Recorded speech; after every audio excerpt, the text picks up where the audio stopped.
Welcome guys. Today we move to the clauses.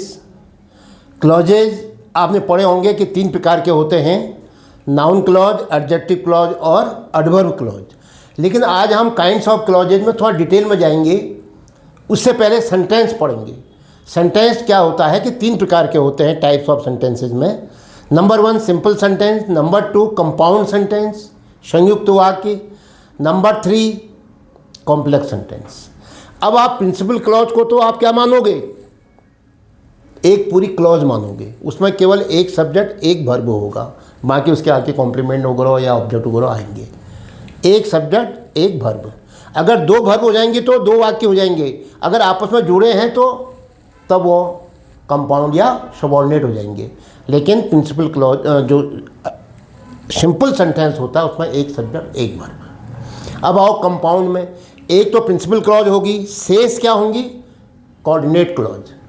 अब आप कहोगे साहब ये नया शब्द कोऑर्डिनेट क्या हुआ। कोऑर्डिनेट का मतलब होता है समान पदी, दोस्त। जो प्रिंसिपल क्लॉज है किसी पर निर्भर नहीं है, उसका अर्थ पूरा निकलता है। ऐसे ही कंपाउंड सेंटेंस में कोऑर्डिनेट क्लॉज का अर्थ भी पूरा निकलता है, वह प्रिंसिपल क्लॉज पर निर्भर नहीं रहती है। राम विद्यालय जाता है, श्याम ऑफिस जाता है। दोनों का काम एक जैसा हो रहा नहीं हो रहा है, लेकिन चूंकि 2 वाक्य हैं और हमने एक करना है इनको, तो आप कहोगे भाई दोनों का काम अपने अपने ड्यूटी में जाना हो रहा है, तो एक जैसी बातें हैं, एक जैसा स्वभाव है, एक जैसी आदत है, एक जैसा जो है इसमें क्या हो रहा है, क्या कहेंगे उसको, सबसे बढ़िया शब्द है ना, फ्लैशबैक हो रहा है। तो हम क्या कहेंगे, Ram goes to school and Shyam goes to his office. And से जोड़ दिया। ऐसा नहीं है कि Shyam goes to his office जो है जब तक राम नहीं कहोगे तब तक उसका अर्थ ही नहीं निकलेगा, ऐसा नहीं है, लेकिन एंड से जुड़ा हुआ है। चलो इसको हम बाद में डिटेल में आपको समझाएंगे, लंबा हो जाएगा। आज हमारा फोकस है किस पर, कॉम्प्लेक्स सेंटेंस पर। और वो कैसे बनती है, तीसरा क्या होता है, सबऑर्डिनेट क्लॉज, इस पर है हमारा फोकस। पहला क्या कहा मैंने, प्रिंसिपल क्लॉज, दूसरा क्या कहा, कोऑर्डिनेट क्लॉज, तीसरा क्या कहा, सबऑर्डिनेट क्लॉज। आज मैं आपको पहले एक शब्द जो है सबऑर्डिनेट बताता हूँ। सबऑर्डिनेट का मतलब होता है आश्रित, डिपेंडेंट। ये क्लॉज जो होती है डिपेंडेंट होती है किस पर, प्रिंसिपल क्लॉज पर। क्योंकि ये जो मिलकर बनेंगे वो बनेगा कॉम्प्लेक्स सेंटेंस, जिसमें एक प्रिंसिपल क्लॉज होगी से सबऑर्डिनेट क्लॉज होंगी। अब ध्यान दो, सबऑर्डिनेट क्लॉज अगर नाउन का काम करेगी तो वो सबऑर्डिनेट नाउन क्लॉज कहलाएगी। अगर वो एडजेक्टिव का काम करेगी सबऑर्डिनेट एडजेक्टिव क्लॉज कहलाएगी। अगर वो एडवर्ब का काम करेगी सबऑर्डिनेट एडवर्ब क्लॉज। जो आप पढ़ते हो छोटी क्लासेज में, क्लॉजेज 3 होती हैं, noun clause, adjective clause, adverb clause, वो कहलाती है सबऑर्डिनेट क्लॉजेज। और वो प्रिंसिपल क्लॉज के साथ मिलकर जो सेंटेंस बनाते हैं उसका नाम है कॉम्प्लेक्स सेंटेंस। करेक्ट। तो आज भी हमारा भी फोकस इसी पर ज़्यादा रहेगा। चलिए एक्सरसाइज से समझाते हैं।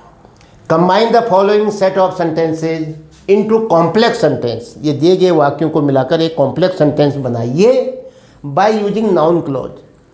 नाउन क्लॉज का प्रयोग करते हुए जो सबऑर्डिनेट क्लॉज होगी वो नाउन का काम करेगी। Sentence number 1, what do you know about Shyam. Shyam के बारे में आप क्या जानते हैं। दूसरा वाक्य है टेल मी, मुझे बताओ। 2 सेंटेंस हैं। आप समझ गए हैं कि टेल मी जो है प्रिंसिपल क्लॉज है, मुझे बताओ। अब मैं कहूँगा क्या बताओ, ये तो समझ रहे हो कि नाउन क्लॉज कैसे निकलता है। व्हाट, क्या बताऊँ। हुम, किसको बताऊँ।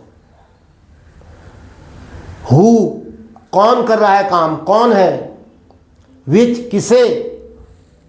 वेयर, कहाँ। लेकिन वेयर थोड़ा कंफ्यूजिव वर्ड है, वहाँ कभी कभी वो प्लेस मतलब एडवर्ब क्लॉज और एडजेक्टिव क्लॉज को भी बता देता है। फिलहाल नाउन क्लॉज का मतलब हमें वो नाउन का आभास होना चाहिए। जैसे आपने कहा था राम, मोहन, सोहन, है ना। या आपने कह दिया मेरा भाई, टीचर। या आपने कह दिया गाय। या आपने कह दिया अच्छाई, बुराई, दोस्ती। समझ में आ रहा कुछ। या भीड़, पार्लियामेंट, क्लास। चलिए ये क्या होगा, जो सबऑर्डिनेट क्लॉज है वो इस प्रकार का भाव देगा। जो कोई कार्य कर रहा है, कोई परिचय दे रहा है, किसी का व्यवसाय बता रहा है, तो आप कहोगे हाँ इस बात में तो ऐसा थोड़ा मोटा मोटा अंदाज आ रहा है, तो ये नाउन का जैसा काम कर रहा है, तो ये नाउन क्लॉज कहलाई। ये क्या कहलाई, नाउन क्लॉज। कोई कंडीशन नहीं है उसमें, कोई कारण नहीं है। जब एक काम होता तब दूसरा काम चलता है, ऐसा प्रभाव नहीं है ना। तो क्या कहोगे, ये कोई परिचय देगा, किसी के बारे में बताएगा, किसी का स्वभाव बताएगा। चलिए अंदाज़ आ जाएगा अभी। टेल मी, मुझे बताओ, क्या बताओ, पहले इसको देखो आप। What do you know about Shyam, आप श्याम के बारे में क्या जानते हो। ये तो क्वेश्चन मार्क है। क्यों, अगर ये क्वेश्चन मार्क है तो हम इसको क्या करेंगे, सुलटा करेंगे, ये भी ध्यान रखना। टेल मी व्हाट, ध्यान दो, व्हाट यू डू नो का मतलब नो ही होता है। What you know about Shyam, मुझे बताओ आप श्याम के बारे में क्या जानते हो। वही रहा, पहली बार जब लिखा प्रश्नवाचक के रूप में लिखा, अब दोबारा जोड़ रहा हूं तो उसको स्टेटमेंट के रूप में जोड़ रहा हूं।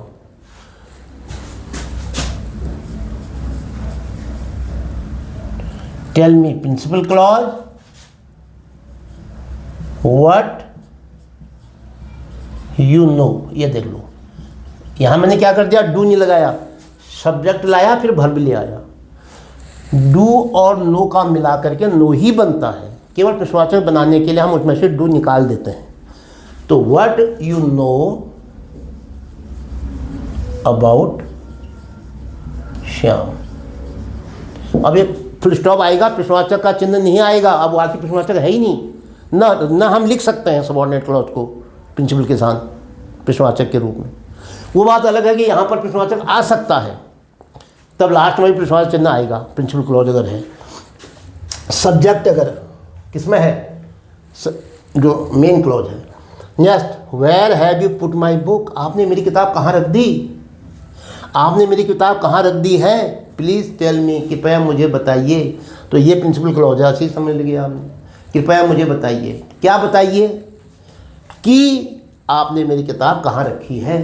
कि हमने तो कहा की के लिए डैट आता है, लेकिन यहाँ पर देखो वेयर शब्द आया है अपने आप में। जब ये शब्द होता है तो ये की का काम करता है, डैट वेयर नहीं आएगा। WH वर्ड की का काम करता है, जो काम डैट कर रहा वही काम ये भी करेगा, और अपना काम भी करेगा। कहाँ रखी है, कहाँ, प्लेस। आप कहोगे बक्से में रखी है, तो बक्सा क्या है, नाउन। ऐसे समझ जाओ नाउन क्लॉज कैसे हुआ। वह लगाने से तो आपने कहा साहब एडवर्ब या ऑब्जेक्टिव बनता है। अब यहाँ पर देखो वाक्य का जो सेंस है, कहाँ रखी है, मैंने कहा बक्से में रखी है, अलमारी में रखी है। तो अलमारी और बक्सा क्या होता है, नाउन। तो इसलिए अपने आप ही ये क्लॉज भी क्या होगी, नाउन क्लॉज होगी। भाई थोड़ा सा तो हमें यूज करना पड़ेगा। तो please tell me, principal clause को लिखो पहले।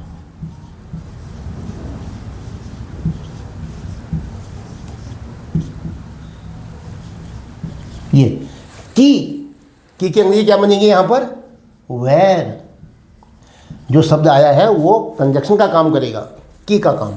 अब क्या आएगा, वेयर हैव यू पुट कहा होते, देखो ये भी प्रश्नवाचक वाक्य है, इंट्रोगेटिव सेंटेंस है।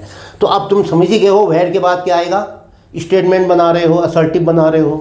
प्रश्नवाचक तो आ ही नहीं सकता किसी हालत में नहीं। तो क्या कहोगे, सब्जेक्ट लाएंगे कहो, फिर क्या लाओगे, वर्ब लाओगे। तो वेयर, अरे यार यू को मैंने वाई लिख दिया यहाँ पर केवल, तब आप भी कंफ्यूज कर रहे होंगे। लो, where have you, YOU, mobile की भाषा लिख गया मैं। लीजिए यू, तो वेयर यू, उल्टा करो, हैव पुट माई बुक, ये हट जाएगा। तो क्या कहा, please tell me where you.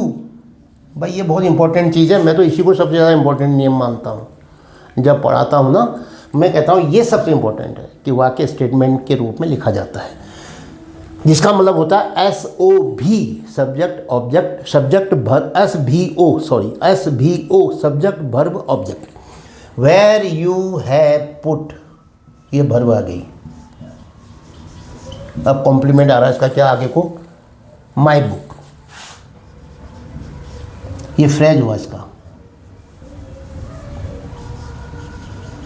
ये फ्रेज को आप इसके आगे लिख दो। Please tell me where you have put my book. Next 3, the earth moves around the sun, सूर्य पृथ्वी के चारों तरफ घूमता है। माई टीचर टोल्ड मी, तो माई टीचर टोल्ड मी ही है सब्जेक्ट। मेन क्लॉज, किसको आप क्या कहते हो, principal clause. My teacher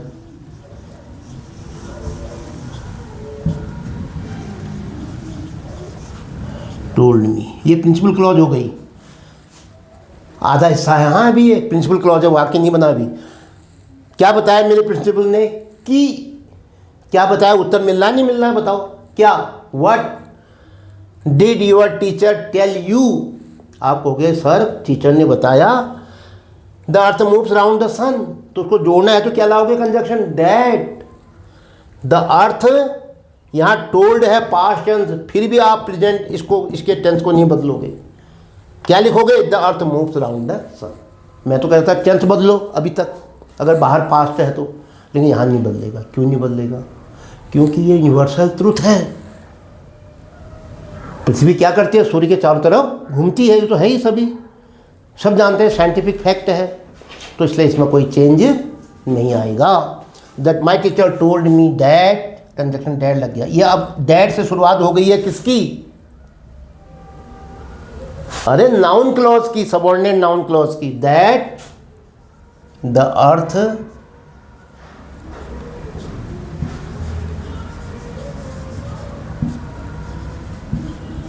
moves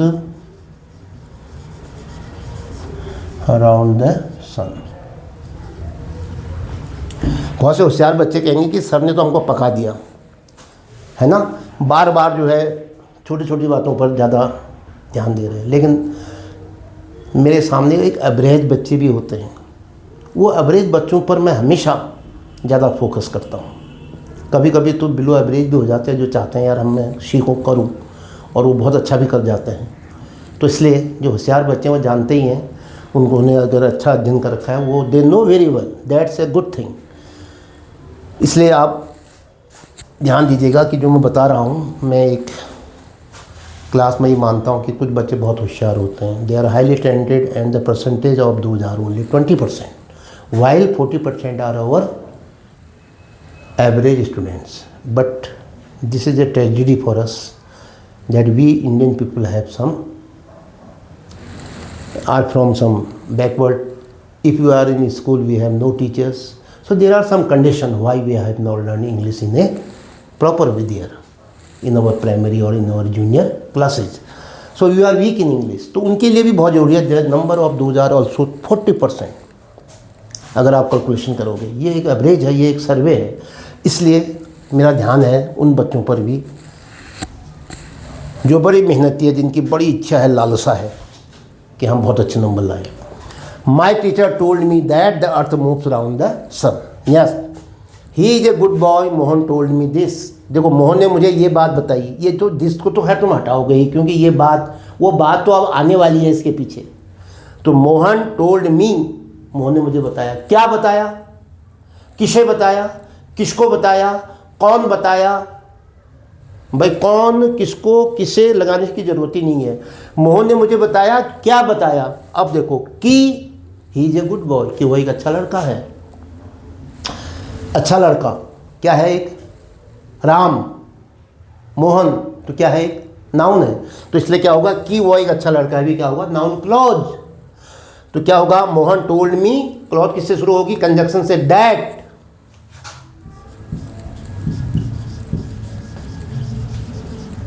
ये प्रिंसिपल क्लॉज लिख दी मैंने, मोहन टोल्ड मी क्या हो गई, प्रिंसिपल क्लॉज। ये आएगा आप क्या, एज ए ऑब्जेक्ट लिख रहा हूँ मैं, डैट, बताइए, ही इज ए गुड बॉय।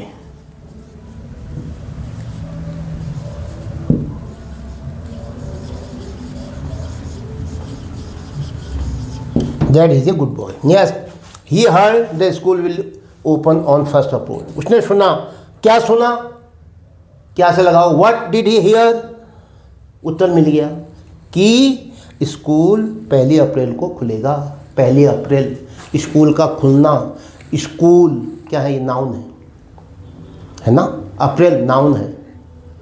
तो ऐसे ही पूरे सेंटेंस से जो सेंस आ रहा है वो नाउन का आ रहा है, तो ये काम नाउन का हो गया।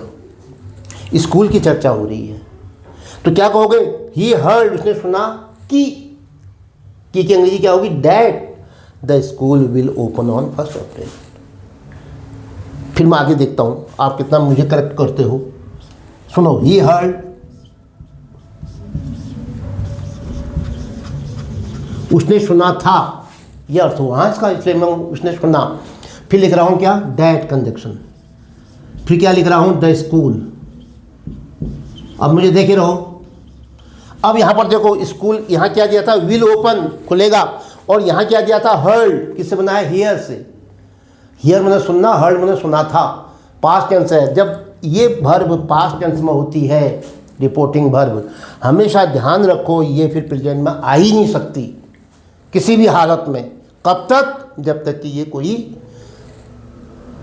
बोलो, हैबिचुअल फैक्ट ना हो जाए, कोई यूनिवर्सल ट्रुथ ना हो।